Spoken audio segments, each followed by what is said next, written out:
Hay parlamentarios de oposición que están evaluando la posibilidad de presentar una acusación constitucional contra el presidente Sebastián Piñera, y a esta hora estamos junto al diputado independiente Marcelo Díaz para abordar este y otras repercusiones, ¿no es cierto?, de los llamados Pandora Papers. ¿Cómo está, diputado? Buenos días. Hola, diputado. Buenos días, Karina. Buenos días, Roberto. Un gusto saludarlos.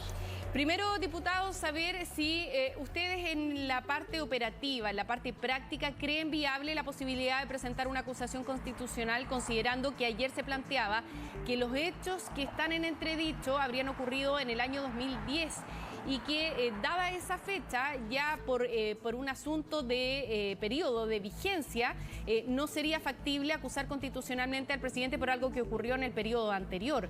¿Es posible o no? No, efectivamente, los hechos de un periodo presidencial pueden ser enjuiciados mediante una acusación constitucional hasta 6 meses después de terminado el periodo. Por lo tanto, una de las cosas que hemos acordado ayer con el resto de las bancadas de la oposición es examinar otros hechos que podrían marcar un hilo de continuidad respecto de estas irregularidades, respecto de estas anomalías, de que el presidente haya sujetado o a su familia en una operación económica privada en el extranjero, en un paraíso fiscal, el pago de la última cuota a una acción de carácter administrativa que dependía del presidente. Porque lo que hemos visto durante este periodo presidencial, no el anterior, es que han habido por lo menos 2 hechos que llaman profundamente la atención. Primero, el presidente no ha tomado ninguna decisión para concretar el parque marino en el sector de la Reserva Natural Pingüino de Humboldt. O sea, no la ha habiendo sido una propuesta del gobierno anterior y que no la ha ejecutado. Es decir, hay una omisión, un acto de no hacer o un no hacer que ha consolidado una situación que él ya había resuelto en su periodo anterior, es decir, no concretar una protección de defensa ambiental de ese territorio, que era la cláusula para recibir el último pago como consecuencia de la venta de la porción de minera Dominga que tenía la familia del presidente. Y en segundo lugar, el 11 de agosto de este año, en este periodo presidencial, se convoca de manera sorpresiva, extraordinaria, a una sesión de la Comisión de Evaluación Ambiental de la región de Coquimbo. No había otro tema en tabla que la aprobación del proyecto minera Dominga, estando pendientes recursos ante la Corte Suprema.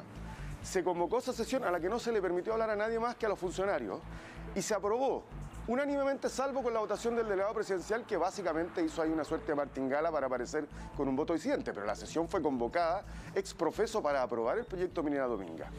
Y ha habido denuncias, ese mismo día y posteriores, de servicios públicos, en el sentido que hubo presiones de que no se respetó la opinión técnica de los servicios, por tanto la decisión de los secretarios ministeriales fue exclusivamente política para aprobar minera Dominga. Y en segundo lugar, un dato que es bien relevante, se aprueba en esta sesión extraordinaria, insisto, sorpresiva, con informes del año 2016, que fue lo que permitió que en ese momento el Consejo de Ministros rechazara a Domingo. No se le pidió a Dominga absolutamente ninguna actualización de ningún documento, de ningún informe. Casi 5 años después. Eso francamente, y así lo dijimos en su momento, no es que lo estamos diciendo ahora, lo dijimos entonces, es francamente incomprensible. Entonces puede haber actos durante la administración actual del presidente Piñera que sean de continuidad con aquellos que han tendido a favorecer a Dominga y particularmente incluso a los negocios personales de la familia del presidente de la República. Si esos hechos se confirman, si los antecedentes que estamos recabando confirman ese hilo de continuidad, evidentemente la acusación constitucional se produce por hechos ocurridos en este periodo, pero cobra pleno sentido, y eso es lo que estamos examinando con el resto de las bancadas de la oposición. Diputado, ¿cuál es el ambiente que se respira en el Congreso? Se lo pregunto porque ayer, por ejemplo, entrevistábamos al diputado Andrés Celis, diputado oficialista, que él decía que va a estudiar los hechos y que no descarta también sumarse a esta acusación constitucional. ¿Tuvo la oportunidad de hablar con diputados oficialistas sobre la posibilidad de que ellos también se plieguen a una eventual acusación constitucional? He hablado con diputados del oficialismo, ninguno me ha dicho expresamente que está disponible, varios me han dicho que no se cierran si los antecedentes así lo demostraran, lo acreditaran. Pero lo que tú dices, que yo también vi las declaraciones de Andrés Celis, es un poco el sentimiento que encontré en varios parlamentarios, incluido de derecha, ¿no? Esta sensación de agotamiento con estar permanentemente con un presidente a la que la línea de lo público y lo privado se le difunde, se le diluye, se le desvanece. Ya lo vimos en el caso Chispa, no se olviden que él, siendo senador, participa en una operación comercial que lo beneficia e incrementa una vez más su patrimonio, tiene sanciones en ese caso, ha sido investigado por el uso de información privilegiada, es decir, un presidente que sobre esto nos tiene sumamente acostumbrados, que él dice ayer que siempre ha privilegiado interés público por sobre el privado, y la verdad es que los hechos dicen lo contrario. Y aquí no importan las palabras del presidente, importan los hechos. Y yo creo que hay malestar, hay desazón, hay también indignación, porque esto afecta a la imagen internacional de Chile. No nos olvidemos que los Pandora Papers afectan a muchísima gente, pero los más destacados en la prensa mundial han sido los casos de los presidentes en ejercicio, el de República Dominicana, el de Ecuador y el de Chile. Esto daña la reputación internacional de Chile, afecta el juicio que la comunidad internacional tiene sobre nuestras reglas, porque aquí lo que aparecería es que el presidente omitió hacer público en su momento, después supuestamente lo conoció la justicia, es un dato que hay que ver bien, una cláusula que hacía depender un pago que beneficiaba a su familia de un acto administrativo que podía ejecutar él. Eso es extremadamente grave, es extremadamente grave. Y el presidente dice ayer que él no tenía información de estos negocios. La verdad, yo no le creo al presidente en esto. Que nunca supo ni habló con su familia respecto a que tenía una parte en la minera Dominga, que nunca habló de esto con su íntimo amigo Carlos Délano. Perdóneme, Carlos Délano fue condenado por el caso Péntano, una persona que a mí me merezca credibilidad. ¿Usted cree que así como intentó y compró voluntades políticas y puso plata regularmente para las campañas, nunca habló con su amigo el presidente de la República sobre los negocios que tenían en conjunto en la higuera, en la minera Dominga? No, yo no lo creo. Y hay otro elemento que también se ha planteado con harta fuerza por parte de los parlamentarios de todos los sectores, que es que el gobierno tiene que suspender definitiva e irreversiblemente la tramitación ambiental de Dominga para evitar el ecocidio que significa ese proyecto en la reserva Pingüino Humboldt, ahí en la comuna de Los Choros, en la comuna de Liguera, en la región de Coquimbo. O sea, entiendo también que ese es el efecto más inmediato que buscan también con esta acción que presentarían eventualmente en esta acusación constitucional, ¿no es cierto? Que se detenga la tramitación del proyecto Dominga en nuestro país. Ahora, diputado, ustedes cuentan con, entiendo que necesitan 10 firmas para poder presentar la acusación constitucional. ¿Cuántas llevan? ¿Cuántas hay garantizadas? ¿Existe la posibilidad real de que acusen constitucionalmente al presidente? Las firmas están.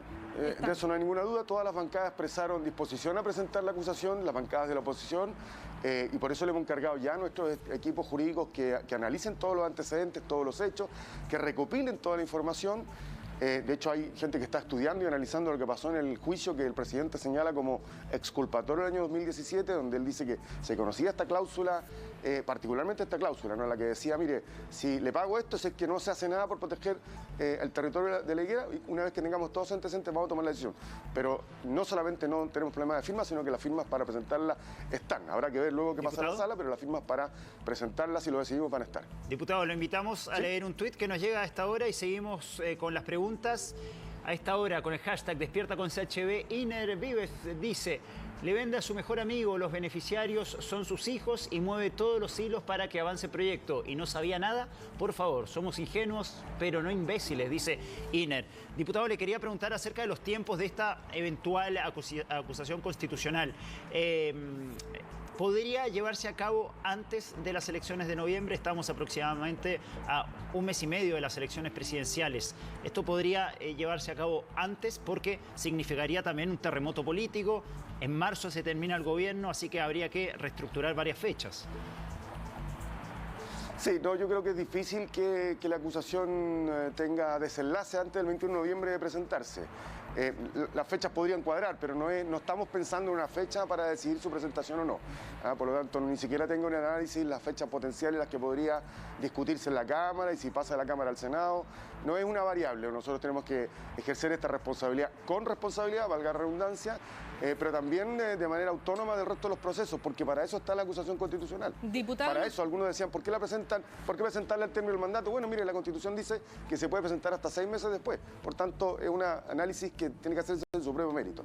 Diputado, no puedo dejar de preguntarle por esta decisión del Ministerio Público de mandar los antecedentes a la unidad de anticorrupción que ha tomado el fiscal nacional Jorge Abbott para que se evalúe si es que hay antecedentes nuevos o no, porque ese era el debate también ayer. Si es que esta condición del último pago de que no se declarara zona protegida el lugar donde se iba a emplazar el proyecto Dominga, ¿se conocía o no se conocía en el año 2017 cuando la causa fue sobreseída por la justicia?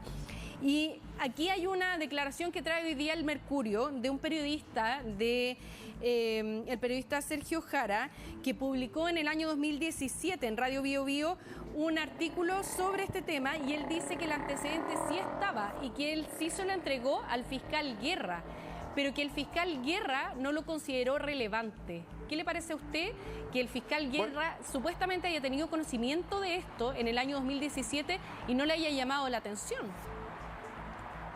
Bueno, me parece bastante delicado y yo creo que hace bien el fiscal Abbott con enviar estos antecedentes a la unidad anticorrupción, porque evidentemente yo creo que todos, el mundo de la política, los propios medios de comunicación, lo pudimos ver ayer, todos nos enteramos sorpresivamente de la existencia de esta cláusula, que al parecer estuvo. Ayer me contaba otro diputado que estuvo presente también en la reunión de ayer que se han estado escuchando los audios de la audiencia de formalización y jamás se menciona esta cláusula.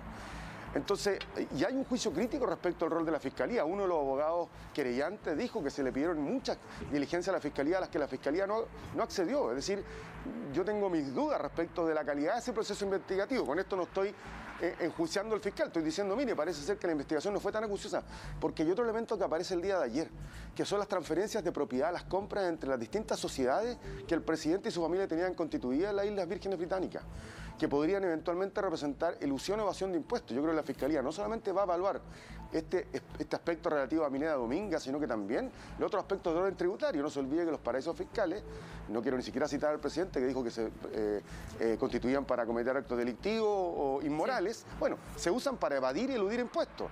Y esa dimensión, porque aquí conocimos toda la trama de las sociedades del presidente ahí desde el 97 hasta la fecha, de sus familias, hasta el 2017, bueno, también sin duda va a ser objeto de análisis jurídico para pesquisar eventuales delitos por parte del Ministerio Público, no tengo ninguna duda. Bueno, nos vamos a quedar muy pendientes de la evolución que va a tener esto, porque además se ha hablado y se ha mencionado que los Pandora Papers van a tener más revelaciones, que va a haber más publicaciones relacionadas con este tipo de transacciones millonarias o cometidas y realizadas en paraísos fiscales, y eventualmente podría haber más información que sea de vital importancia para aclarar esta situación. Y también seguimos muy pendientes lo que ocurra con la acusación constitucional. Diputado Marcelo Díaz, le queremos agradecer por haber estado con nosotros esta mañana. Que tenga un buen día. Gracias, diputado.